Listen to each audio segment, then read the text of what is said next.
사람이 평생 편하게 살려고 하면 적어도 이 세 가지는 해야 된대요. 그 세 가지가 뭐냐? 첫째는 운동을 해야 된대요.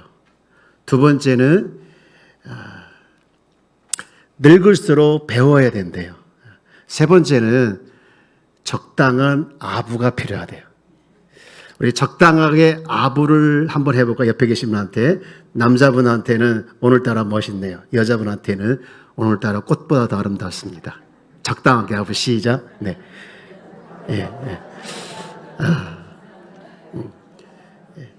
이게 적당한 아부를 하라면 또 안 되라시는 분들이 있어요. 평소에 아부 잘하다가. 네. 우리 오늘 제목 한번 같이 따라서 해볼까요? 예수님은 내 일상의 주인이십니다. 예, 예수님은 우리 일상의 주인이신 줄 믿습니다. 예. 신앙이 있고 신앙 생활이 있죠. 신앙은 믿는 겁니다. 믿는 거, 믿고 따라가는 거. 또 생활은 뭡니까? 믿고 삶 가운데 살아내는 거. 이것이 신앙 생활인데, 신앙 생활에 성공하느냐, 또 실패하느냐의 그 중요한 기준이 있는데, 그것은 예수 그리스도를 내 일상에서, 내 인생에서 정말 모든 영역에서 얼마나 주님을 주인으로 인정하느냐, 하지 못하느냐에 따라서 성공할 수도 있고 실패할 수도 있다라고 합니다. 여러분, 모든 영역에서 여러분의 그 주인을 주님으로 인정하고 살아내는 우리 귀한 성도가 되기를 주의 이름으로 축복합니다.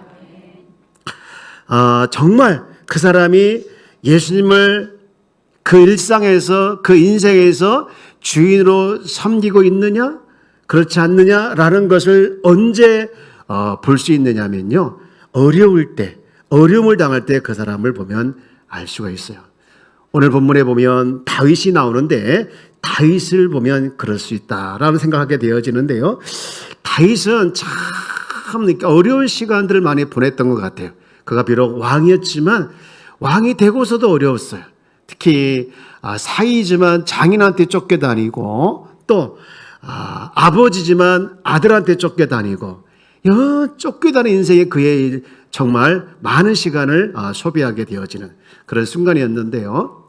우리 시편을 오늘 읽었습니다. 시편을 보면 보통 시인의 그 시편의 저자가 나오고, 그리고 그 시의 배경이 나오거든요.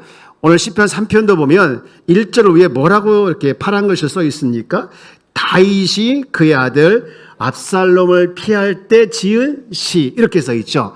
이게 무슨 얘기입니까? 이 시를 다윗이 졌는데 언제 졌는가? 그의 아들 압살롬을 피하면서 지은 시다라는 거지요. 그러니까 이 시는 굉장히 고난당할 때, 이 시는 굉장히 힘들 때 지은 시예요.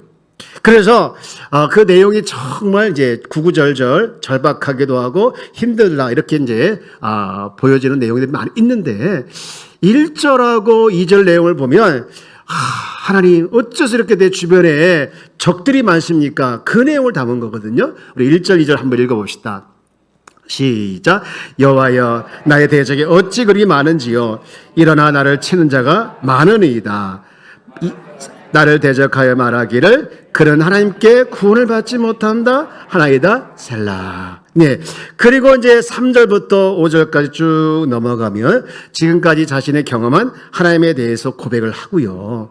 그리고 6절에 더하면 뭔가 이제 반전이 일어나는데 두 줌을 불끈 쥐고, 그리고서 막 자기 자신에 대해서 선포하기도 하고, 그리고 적에 대해서 선포하기를 하는 그런 듯한 표현을 지금 하면서 6절을 썼는데요. 6절 이렇게 되어 있죠.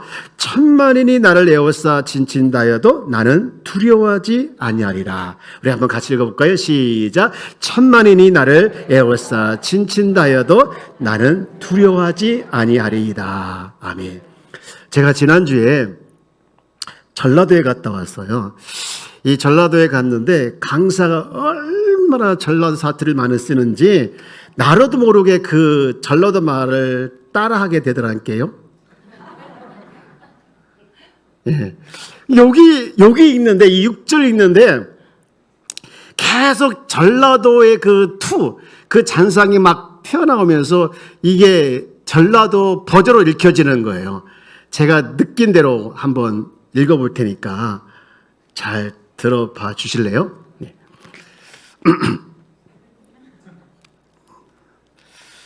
웃으면 안 되는데 중간에.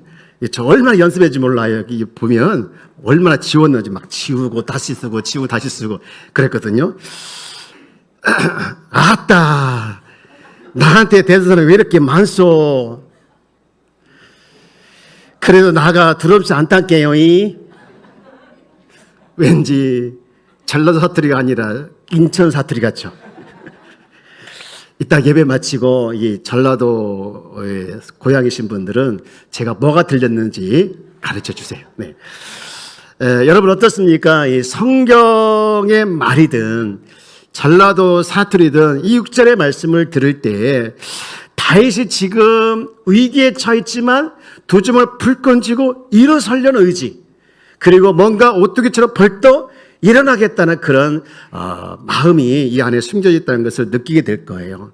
그런데 무엇이 이렇게 다윗을 당당하게 만들었을까? 무엇이 이렇게 오뚜기처럼 일어서게 했을까? 그것은 다윗은 하나님에 대해서 하나님은 나의 인생의 주인입니다라는 것을 늘 확신하고 믿었기 때문이었습니다. 설마 내 인생의 주인 되신 하나님께서 나를 이 광야에서 죽게 내버려 두겠어? 설마 나를 하나님께서 버리시겠어? 설마 내가 이렇게 힘든데 내가 아들한테 쫓겨다니는데 나를 그냥 두시겠어? 아니야, 그렇지 않을 거야. 나는 그렇지 않을 거야 하면서 그런 마음을 담은 거예요, 지금. 그리고 8절에 결론 내리기를 뭐라고 결론 내리냐? 이렇게 결론 내죠. 8절 시작. 구원은 여호와께 있사오니 주의 복을 주의 백성에게 내리소서 셀라. 네. 누구에게 구원이 있다고 했습니까? 여호와께. 지금 불안과 두려움이 꽉 차 있었던 다윗이 이 구원의 확신을 가지면서 다시 그 두려움을 쫓아내고 기쁨으로 다시 바뀌는 이 시 한편에서 제가 딱 한 가지 느끼는 게 있더라고요. 뭐냐면요, 우리 신앙의 생활할 때 이 승패는 바로 그리스도가 주인 되심을 내가 어떤 영역이든 어떤 부분이든 인정할 때 정말 나는 승리할 수 있구나라는 것을 느끼게 되더라고요. 사랑하는 여러분 모든 영역에서 그리스도가 주인 되심을 인정하고 그 주인 때문에 오뚜기처럼 일어서기를 주 여러분 축복합니다. 그러면 질문 하나 드릴게요. 그리스도가 주인 되심이 뭘까요? 이 그리스도가 주인 되시라고 하는 것은요, 그 말은 그리스도가 나의 인생에 있어서, 나의 일상에 있어서 모든 영역에서 주인이다, 그런 말이에요. 다시 말해서 내 몸도, 내 가정도, 내 재정도, 내 사업도, 내 직장도, 내 시간도 다 주님의 것이다. 이 주제권을 인정하는 것이 바로 주인 되심을 인정하는 것인데요. 오늘은 영적 성장의 세 번째 시간에 대해서 이제 말씀을 드리는데, 여러분 이 내 인생의 주인, 이 부분을 좀 나누기를 원합니다. 첫 번째 시간은 우리가 예수를 믿는 사람은 새로운 피조물, 그래서 옛 법의 지배를 받지 않고 새로운 법의 지배를 받는 그런 새로운 피조물로 살아가는 사람이다라는 것을 말씀드렸고요. 지난주에는요, 내 안에 누가 사십니까? 그리스도가 사신다라는 것을 말씀을 드렸죠. 그걸 잊지 말자. 그러면 내 안에 그리스도가 사시는데 그 그리스도가 누구냐? 내 인생의 주인이다라는 거예요. 여러분, 우리나라에 살다가 다른 나라에 이민 갈 수도 있지 않습니까? 반대로 다른 나라에 살다가 우리나라에 이민 올 수 있지 않습니까? 이렇게 이민을 갔던 왔던, 그러면 그 나라의 시민으로서 그 나라의 통치를 받고 살아가는 것이 정상이죠. 마찬가지로 우리가 예수를 믿음으로 나라를 바꾼 거예요. 어떤 나라로 바꿨느냐? 흑암의 권세 아래에서 하나님 나라로 바뀐 건데요. 이게 골로새 1장 13절 말씀인데 이렇게 되어 있어요. 그가 우리를 어디에서? 흑암의 권세에서 건져내서 그의 사랑의 아들의 어디로 옮기셨다고요? 나라로 옮겨졌다. 여러분, 우리는요, 흑암의 권세 아래에 있는 나라에 있다가 새로운 피조물로 어디 나라에 살게 하셨습니까? 그의 사랑의 아들의 나라로 옮기셨다는 거예요. 지금 우리는 어느 나라에 살고 있는 겁니까? 그의 사랑의 아들의 나라에 살고 있는 겁니다. 믿으십니까? 네. 그러면 이 사랑의 아들을 누가 만드셨을까? 누가 세우셨을까? 당연히 하나님께서 세우셨겠죠. 그 나라에 대해서 다니엘을 통해서 예언을 했는데 다니엘서 2장 44절 보면 이런 말씀을 시작하고 있죠. 이 여러 왕들의 시대에 하늘의 하나님이 한 나라를 세우시리니, 그러면서 이것은 영원히 망하지 않을 것이요 그 권이 다른 백성에 돌아가지 않을 것이요 도리어 모든 나라를 쳐서 멸망시키고 영원히 설 것이다 라는 것을 예언한 것이죠. 우리가 잘 알고 있는 것처럼 하나님께서는 이제 아담을 통해서, 하와를 통해서 정말 이렇게 잘 살기를 원했어요. 그러나 그들이 범죄하고 이제 하나님과 관계가 단절됐지 않습니까? 그런데 하나님께서 계획을 세운 거예요. 그것을 통해서 다시 한번 하나님 나라를 세울 것을 계획을 세우시고, 그 나라는 하나님께서 친히 세우실 뿐만 아니라 경영하시고 이제 갖고 가는 나라죠. 그 첫 번째 계획을 이루신 게 누구냐면 아브라함을 부르셨죠. 아브라함을 부르셔서 아브라함을 통해서 민족을 이제 세우시고 만드시고, 그 민족을 통해서 그 하나님의 아들인 예수님을 이 땅에 오시게 한 것이죠. 그러니까 이 땅에 예수께서 오심으로 말미암아 하나님 나라가 시작이 됐고요. 그리고 그 하나님 나라는 아직 완성되지 않았지만 예수께서 재림하실 때 그 나라가 완성이 되는 거지요. 여러분, 근데 이 나라에 누가 들어갈까? 이 나라에 누가 들어갈까? 당연히 예수님을 주인으로 믿는 자, 당연히 예수님을 나의 왕으로 받아들이는 자만이 이 나라에 들어갈 수 있는 거죠. 그러면 그런 의미에서 봤을 때 이 구원의 조건은 뭐냐? 내 삶의 주인을 바꾸는 삶을 말하는 거예요. 잘 한번 따라서, 내 삶의 주인을 바꾸는 것이다. 여러분, 내가 내 인생의 주인이 아니라 진정 내 인생의 주인은 예수님, 진정 나 인생의 주인, 내 생활의 주인은 예수님을 마음에 받아들이고 입으로 시인하고 그분의 다스림과 보호 아래 살아가는 사람들이 누구냐? 바로 하나님 나라에 들어간 자라는 거예요. 그래서 로마서 10장 9절부터 10절 말씀에 보면 거기서 이렇게 정리를 했는데요. 제가 9절을 읽고 여러분 10절 한번 읽어주십시오. 내가 만일 내 입으로 예수를 주로 시인하며 또 하나님께서 그를 죽은 자 가운데 살리신 것을 내 마음에 믿으면 무엇을 받으리라? 구원을 받으리라. 10절 읽어보실래요? 사람이 아멘.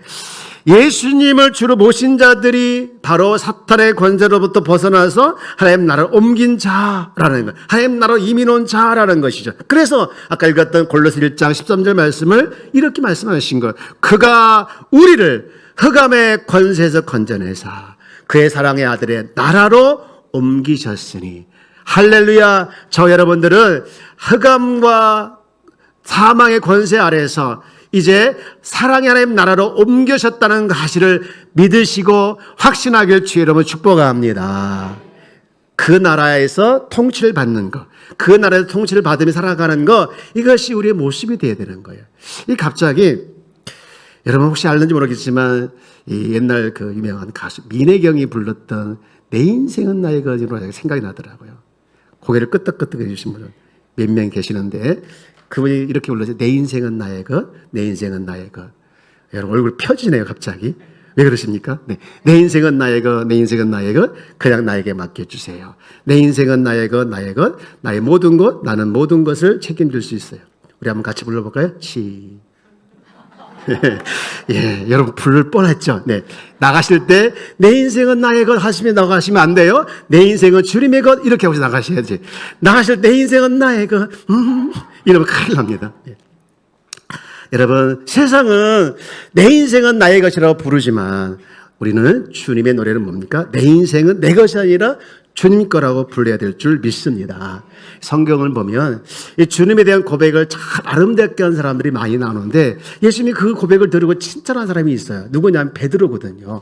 베드로가 주는 그리스도의 살아계신 하나님의 아들입니다 라고 고백했을 때 얼마나 크게 마음동을 받고 칭찬할지 몰라요. 그러면서 더 아름다운 고백을 한 사람이 있는데 그게 누구냐?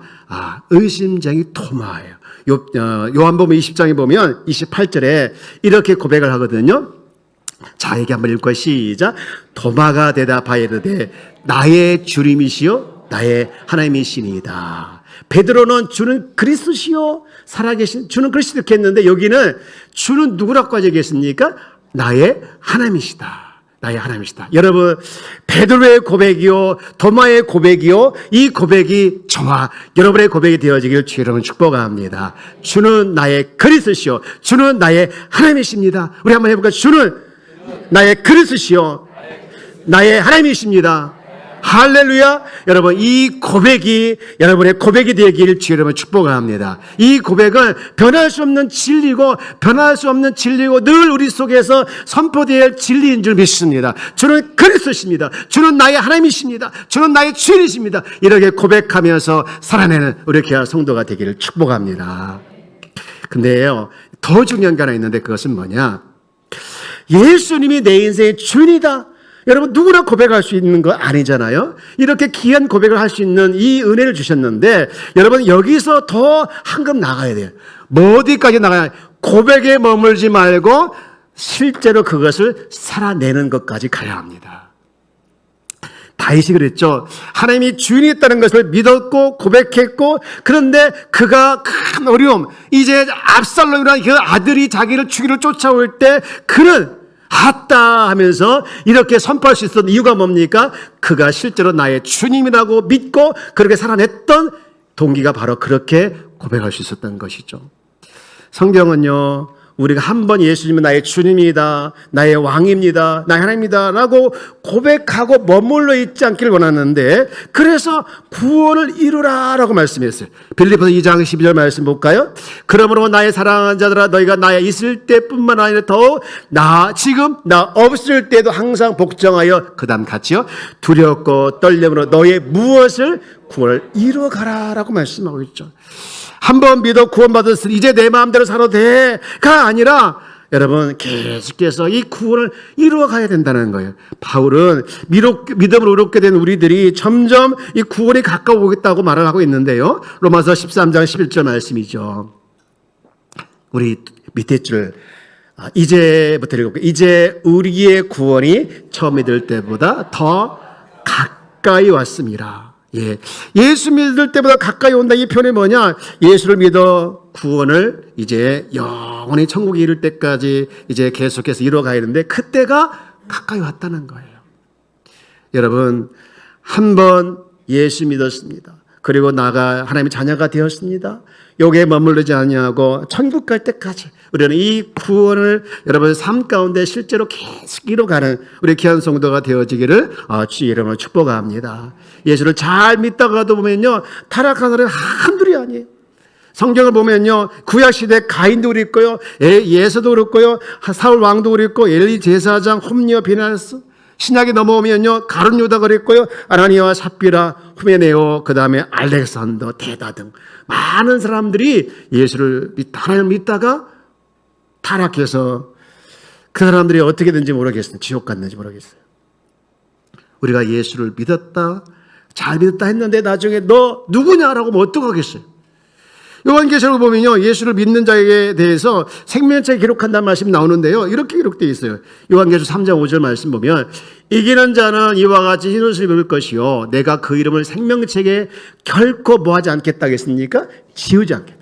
그 이름을 내 아버지 앞과 그의 천사들 앞에서 뭐 하겠다 했어요? 시인하리라.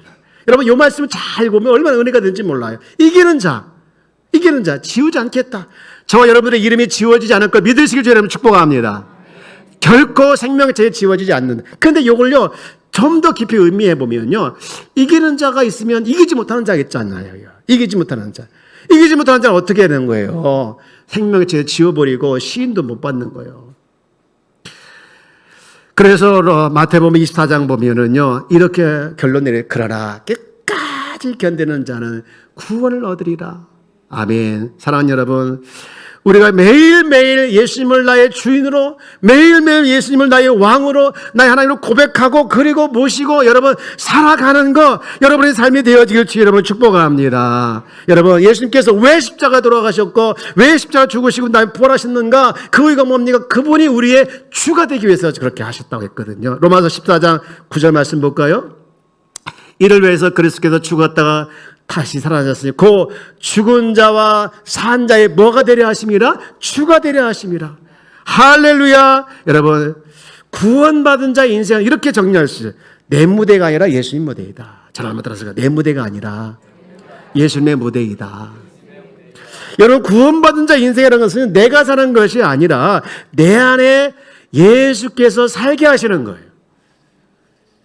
여러분, 이것을 이론으로 받지 않고 정말 이렇게 살아내길 주 여러분 축복합니다. 우리는 동시에 두 가지 할 일이 하나 있어요. 뭘 해야 되냐? 예수님은 나의 왕입니다. 예수님은 나의 주인이십니다. 예수님은 나의 하나님이십니다. 라고 고백하는 것 동시에 그렇게 모시고 살아가야 합니다. 이게 동시일이라는 거예요. 우리는 고백에만 머물러 있고 늘 이제 선포하는 것만 머물러 있고 실제로 살아가지 못한다고 하면 여러분 얼마나 안타깝겠습니까? 반쪽이죠. 이렇게 예수님이 주인된 삶이 부담이 아니라 그것은 진짜 행복인데요. 예수님이 주인된 사람에게는 뜻밖의 은혜를, 생각지 못한 은혜들을 우리에게 부어주시는데 이것은요 소원이 아니라 엄청난 축복입니다. 무슨 축복이냐? 세 가지만 말씀드렸는데 첫 번째 축복은요, 저를 따라서 자유롭습니다. 모든 것에서부터 자유롭고, 죄로부터 자유롭고요, 세상의 모든 중독으로부터 자유롭고요, 염려와 근심과 걱정부터 자유롭고요, 또 질병으로부터 자유롭고요, 더군다나 미래에 대한 두려움에서부터 자유롭게 되는 줄 믿습니다. 왜요? 내 인생은 내가 아니라 주님이시니까. 주님께서 책임져 주시고 주님께서 이끌어 가시니까. 그런가 하면 두 번째 축복은요, 예수님이 주인 되시고 또 그렇게 살아내는 자에게 어떤 축복이 있느냐? 오뚜기처럼 일어나는 거예요. 자, 한번 따라해볼까요? 오뚜기처럼 일어선다. 우리 옆에 계신 인사할까? 예. 적당한 아부는 좋다겠죠? 예. 일어나 걸읍시다. 시작. 어떻게 일어나야 합니까? 오뚜기처럼. 할렐루야. 오뚜기의 중심에 뭐가 있습니까? 단단한 철이 있지 않습니까? 우리 단단한 철 대신, 우리 인생의 단단한 철 대신 주님이 우리 안에 계시고 그분이 우리를 통치하시고 지배하시기 때문에 그분을 통해서 오뚜기처럼 일어서기를 주 여러분 축복합니다.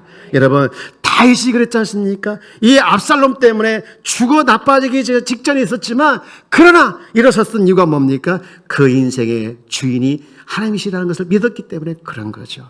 여러분, 우리는 다윗이 그랬다면 우리도 그렇게 얼마든지 할 수 있는 거지 않습니까? 왜 우리는 맨날 시험당하고 넘어지고 낙심하고 그래야 하나요? 우리 다윗처럼 일어서는 우리 귀한 성도가 되어지기를 주 여러분 축복합니다. 우리 주님께서 언제 제일 슬퍼하시고 언제 제일 마음 아파하시고 언제 가장 가슴 아픈 줄 아십니까? 내가 네 인생의 주인인데 다른 것을 주인 삼고 살아갈 때, 그래서 맨날 쓰러지고 시험당하고 넘어지는 것을 볼 때 주님이 너무 가슴 아파하는 거예요. 여러분, 슬퍼하지 않길 주 여러분 축복합니다. 넘어지지 않길 주 여러분 축복합니다. 승리하길 주 여러분 축복합니다. 왜? 내 인생에 대신 주님이 내 안에 계실 뿐만 아니라 내가 그분과 살아가니 여러분 슬퍼하거나 실패하거나 넘어지지 않는 그런 인생이 될 줄 믿습니다. 마지막 축복이 또 하나 있는데 뭐냐면요, 천국이 되는 거예요. 뭐가 된다고요? 천국. 여러분 삶이 천국이 되는데 여러분 아침마다 이렇게 한번 외쳤으면 좋겠어요. 예수님은 내 인생의 주인이십니다.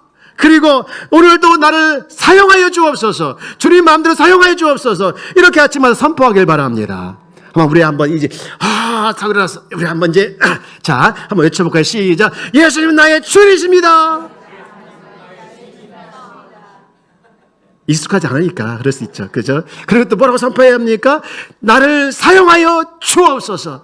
주인 마음대로 사용하여 주옵소서. 아멘. 예. 여러분 인생의 주인 되신 주님이 여러분의 계심을 믿고 그분께 나를 맡기며 사용해 달라고 선포할 때 놀라운 일이 일어날 줄 믿습니다. 여러분, 예수님이 내 인생의 마음의 주인 되어줄 때 하나님 나라가 우리 가운데 임하는 거예요. 하나님 나라는 어디 있습니까? 하나님 나라는 어디 있을까요? 하나님 나라는 어디 있을까요? 우리 안에 있는 거예요. 여러분 마태복음 24장에 누가복음 19, 17장에 보면은요, 바리새인들이 우리가 똑같은 질문을 해요. 17장 20절 이렇게 질문하거든. 바리새인들이 하나님 나라가 어느 때에 임합니까? 묻거늘 예수께서 대답하여 이르시되 하나님 나라는 볼 수 있게 임하는 것이 아니라는 거예요. 볼 수 있게 임하는 거 아니에요. 그리고 21절에 이렇게 말씀해죠. 또 여기 있다 저기 있다도 못한대. 그럼 어디 있습니까? 하나님 나라는 어디 안에? 너희 안에. 이 너희가 누굽니까? 저와 여러분입니다. 여러분 안에 있는 걸 믿으십니까? 그런데 왜 하나님 나라가 있음에도 불구하고 맨날 지옥까지 살아가는 거예요? 여러분 따라서 지옥은 떠나라. 네 안에 누가 계시니까? 주님이 계시고 그 주님의 임재가 있으니 그 주님의 통치가 있으니 이 안에 있는 주님 때문에 우리가 안에 하나님 나라한 거예요. 하나님 나라, 이 나라. 여러분 하나님 나라라는 것은요, 하나님께서 다스리는 영역을 말하는 거 아니겠습니까? 내 마음을 다스려 주시는 곳, 내 마음 다스려 주시는 곳이 하나님 나라이기 때문에 하나님 나라는 바로 내 마음에서 시작이 되는 거예요. 그곳 하나님의 의와 평강과 기쁨이 넘치는 것이죠. 이런 의와 평강과 기쁨이 넘치는 이 한 주간이 되어지기를 주의 이름으로 축복합니다. 이제 말씀을 정리합니다. 여러분, 여러분에게 있어서 예수님은 누구신가요? 4대 성인 중에 하나인가요? 아니면 나를 구원하시고 이 땅에 오신 나의 주인이요 나의 하나님이요 나의 왕입니까? 그리고 그분이 어디 계신다고 믿으십니까? 내 안에 계신다고 믿으십니까? 그렇다면 그분과 실제로 살아가야 되지 않습니까? 살아가는 여러분이 되길 주의 이름으로 축복합니다. 살아내는 여러분 되길 주의 이름으로 축복합니다. 이제 그분이 우리 안에 거하신 것에 머물러 있지 아니하고 살아갈 때 진짜로 행복한 거예요. 옆에 계신 인사합시다. 행복하게 사세요. 우리 주님은 우리가 불행하길 원하지 않아요. 우리가 행복하길 원하십니다. 내 안에 계신 그리스도, 내 인생의 주인 되신 그분과 함께 살아내는 이 축복이 여러분의 축복이요 행복이기를 주의 여러분 축복합니다. 오늘